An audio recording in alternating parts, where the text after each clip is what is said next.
La réserve biologique se veut comme vraiment une référence de naturalité absolue, sans aucune intervention humaine. C'est aussi un formidable outil pour le gestionnaire qui gère des forêts plus traditionnellement, c'est-à-dire avec des coupes de bois, de la chasse, des travaux sylvicoles, qu'on va pouvoir améliorer en comprenant ces dynamiques naturelles comme un miroir. La réserve biologique, c'est un miroir pour nous.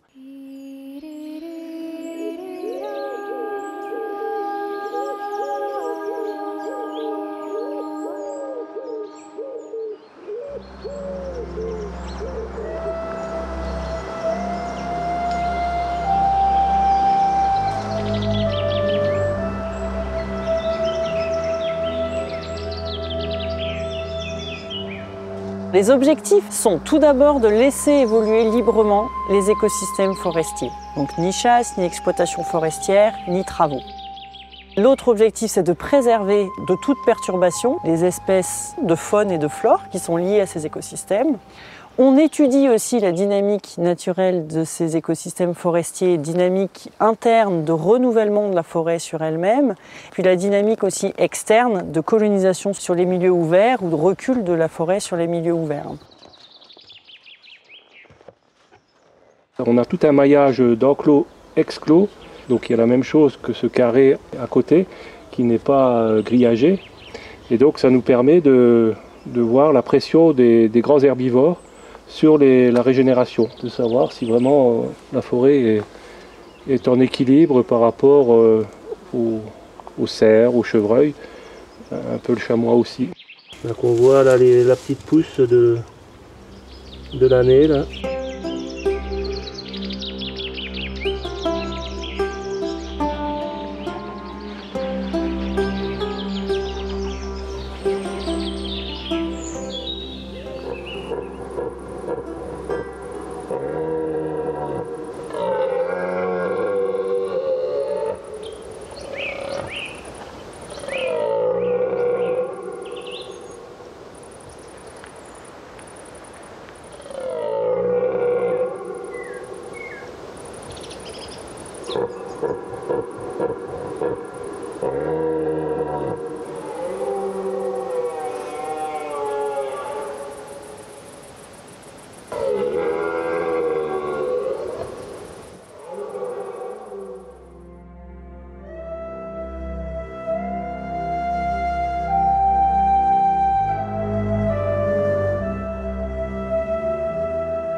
Cette dynamique naturelle, elle peut être observée par des études. On a des placettes qui permettent d'étudier l'évolution du bois mort, l'apparition du bois mort, le renouvellement de la forêt, sa croissance. Mais elle permet aussi d'observer à ciel ouvert ce qui se passe. Là, par exemple, on a une image d'un arbre qui est tombé il y a quelques années. Et puis on a toute une colonie de fourmis charpentières qui nous font une belle dentelle. Ça va se décomposer tranquillement. Et l'objectif, c'est de pouvoir observer cette apparition par rapport à la gestion courante des alpages et des forêts, et donc comme un miroir de notre gestion courante.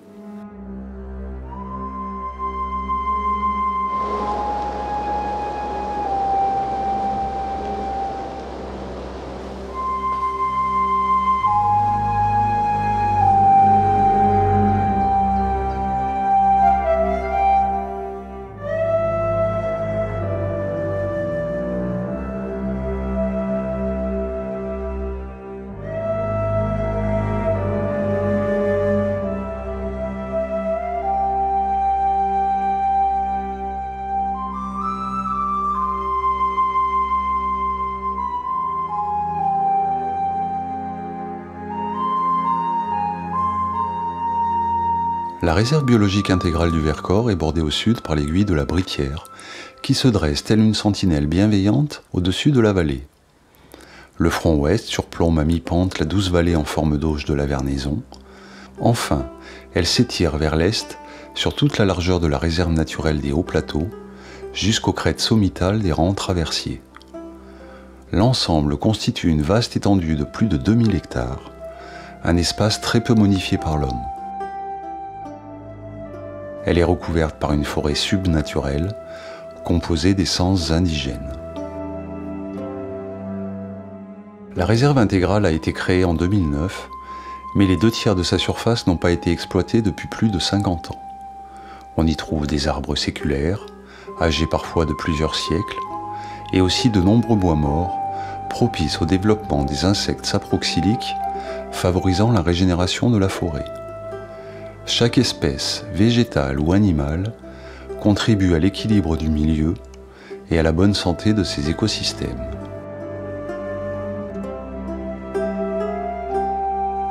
La RBI accueille une grande variété d'habitats avec un étagement important, compris entre 860 et 2090 mètres d'altitude. Ces 5 étages de végétation, représentatifs des territoires de montagne, portent des noms aux consonances évocatrices. Chênaies pubescentes, hêtraies sapinières, pessières, pinèdes accrochées, enfin pelouses alpines et rochers. Une faune discrète mais bien présente peuple ces bois, à bien des égards exceptionnels.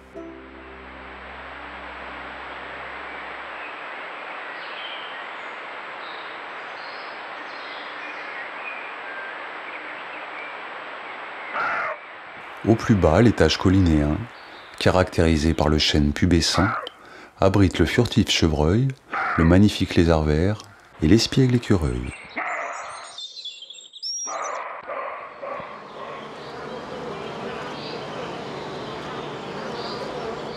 Un couple d'aigles royales, symbole ultime de la puissance du sauvage et garant d'une grande qualité de la biodiversité, vient tout juste d'installer son aire dans une falaise inaccessible.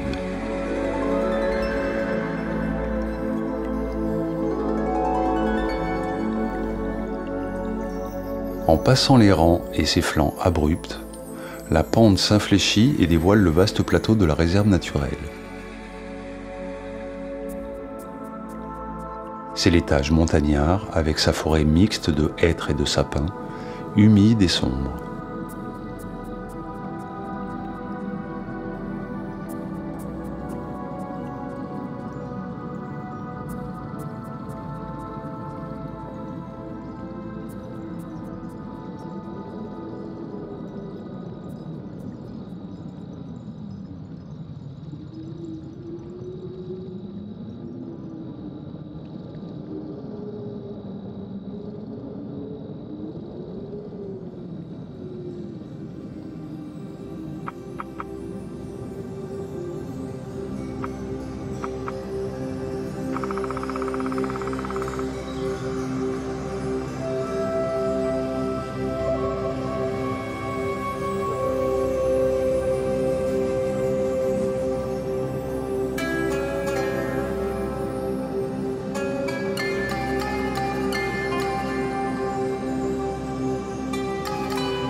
Ici, le parterre alterne entre mousse verdoyante et aridité du lapiaz calcaire affleurant, et les arbres semblent côtoyer le ciel. Je ne reviens toujours pas là, de la hauteur des arbres là, dans ces pots, là, dans ces courbes. Là, il fait plus de 30 mètres de haut.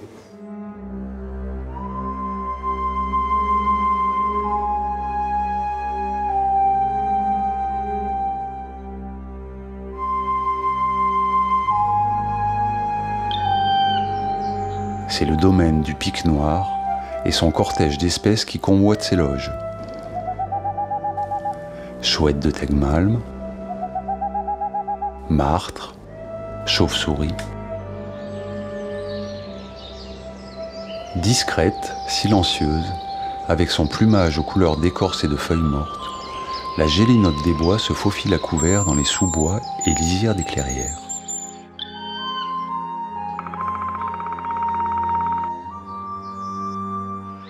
Et le loup, de retour, y a trouvé refuge et traque sangliers et cerfs, dont le brame automnal, puissant et caverneux, donne toute son intensité à cette forêt sauvage.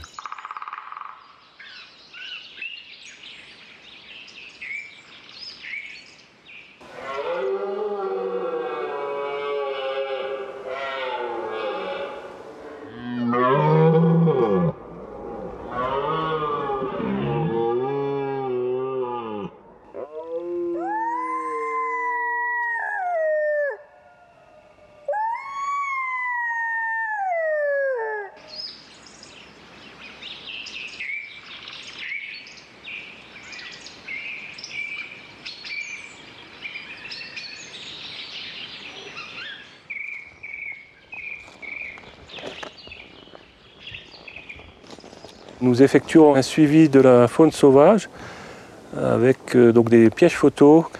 Grâce à ces pièges, donc on peut suivre un peu les différentes espèces, et notamment les ongulés, alors qui viennent se baigner, s'abreuver dans cette souille. Mais il y a également les carnivores, notamment le renard et le loup.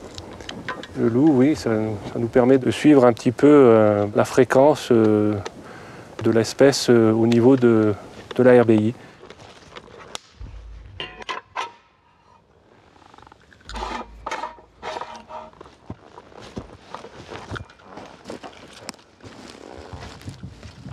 Là, je mets une petite étiquette là, qui indique que c'est l'ONF qui effectue ce suivi.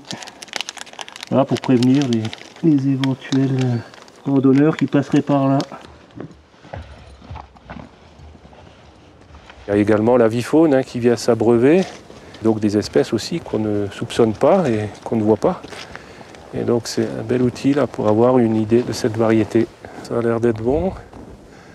Ouais, il a l'air bien en place. Ça permet aussi d'avoir une idée de l'occupation du milieu. L'intérêt aussi, c'est de voir l'évolution de la fréquentation de ces milieux. Et dans un laps de temps assez long, d'année en année, on a donc des individus qu'on peut même reconnaître individuellement, notamment au niveau des cerfs, donc grâce à leur bois.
L'intérêt des réserves biologiques intégrales pour la recherche scientifique tient au fait que ces réserves, elles sont plus exploitées depuis un certain nombre d'années.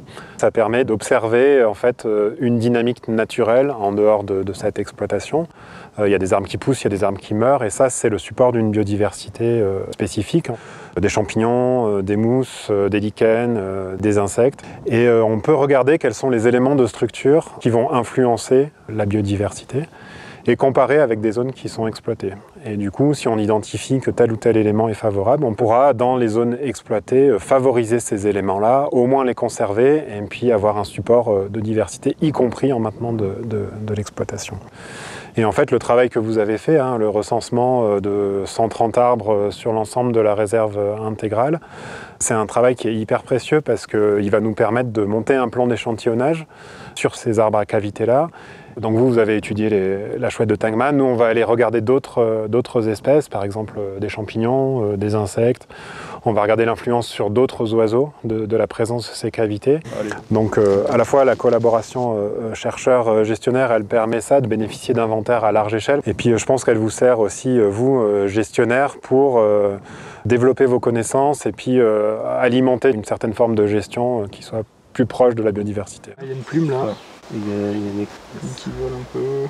Donc du coup la chouette, vu qu'elle n'est pas là, on va pouvoir aller vérifier la hauteur de chaque trou de la loge pour pouvoir prendre ses mesures. On va aller jusqu'à 11 en gros, max. Ouais, c'est ça. Là, tu montes un peu plus haut, tu vois, l'écorce, tu regardes un peu plus haut sur le tronc. On effectue un inventaire donc, des arbres à cavité de pic noir sur quasiment toute la RBI, donc ce qui conditionne le pic noir. Ici, c'est plutôt la présence du hêtre. Un demi-hêtre bois moyen. Ouais. Et donc on a inventorié les arbres à cavité avec une description de l'environnement immédiat de l'arbre. Donc on mesure les arbres, les diamètres, les hauteurs des arbres environnants. 47 de diamètre. On essaye de voir les différentes strates présentes, la distance du premier arbre par rapport à la cavité.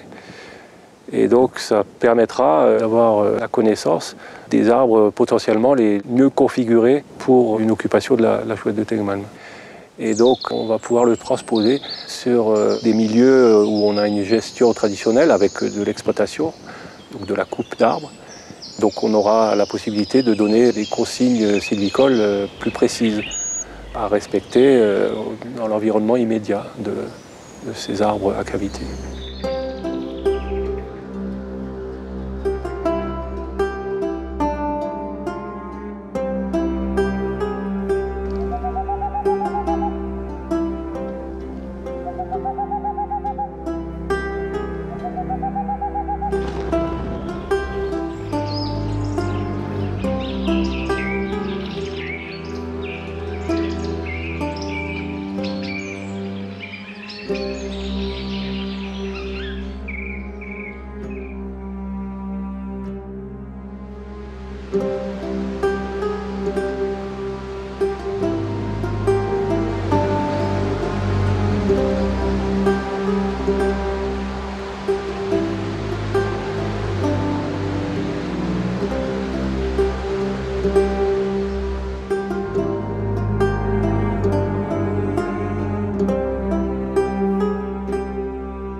En cheminant progressivement en direction des crêtes qui bordent la limite est du massif, on quitte l'étage montagnard pour atteindre l'étage subalpin et cette immensité peuplée d'épicéas. C'est la Pessière d'altitude, avec ses airs de taïga froide des pays nordiques.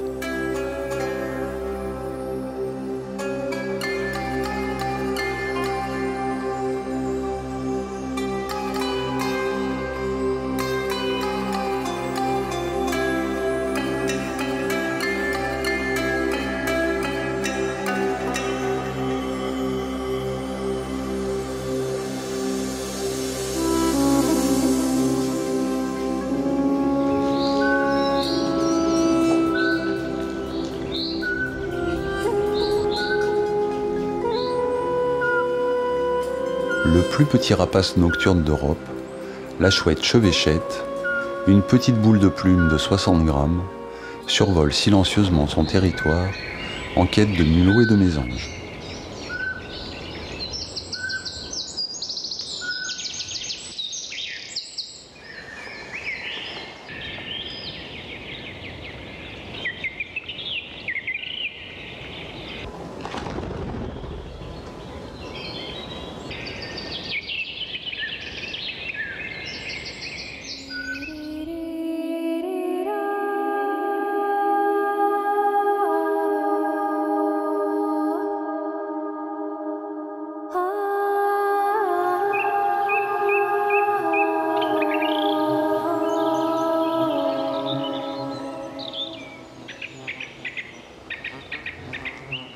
Au beau jour, le regard est ébloui, dans ces sous-bois et clairières, par les abondantes fleurs multicolores, complices de nombreux insectes. Ici, le papillon Apollon et le lys martagon illuminent le prébois.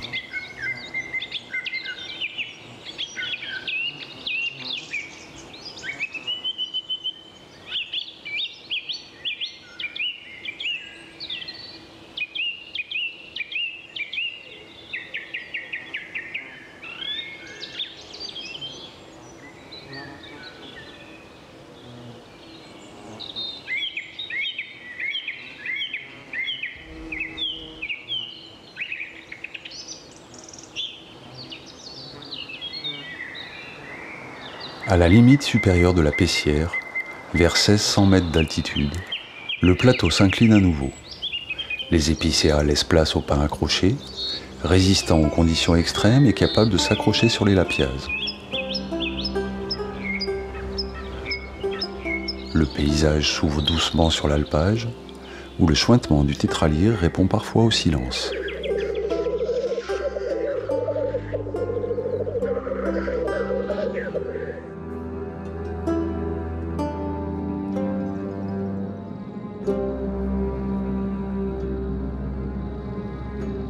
En grimpant vers les sommets venteux et froids, blocs et rochers se mêlent aux rares pelouses.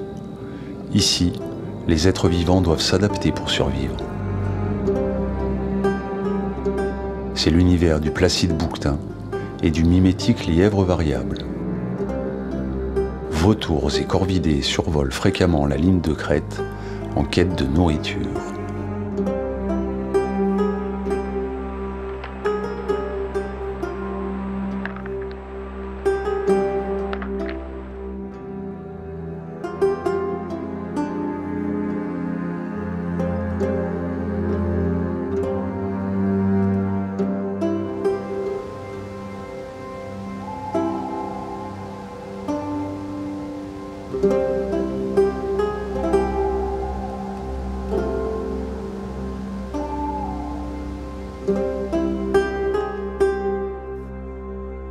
Le lagopède alpin ou perdrix blanche, invisible, dévoile parfois sa présence par son cri guttural.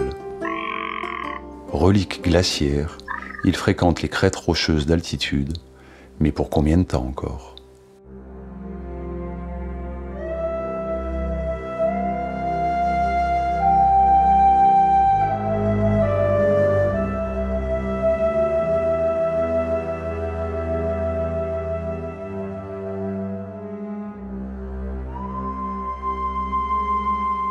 Plusieurs inventaires naturalistes ont été réalisés depuis la création de la réserve biologique intégrale. Ils serviront à déceler au fil du temps les modifications liées à la maturation forestière ou au changement climatique. Cartographie des habitats, inventaire des champignons et des insectes utilisant les bois morts et sénescents, inventaire de l'avifaune et des chiroptères, suivi de la chouette chevêchette d'Europe.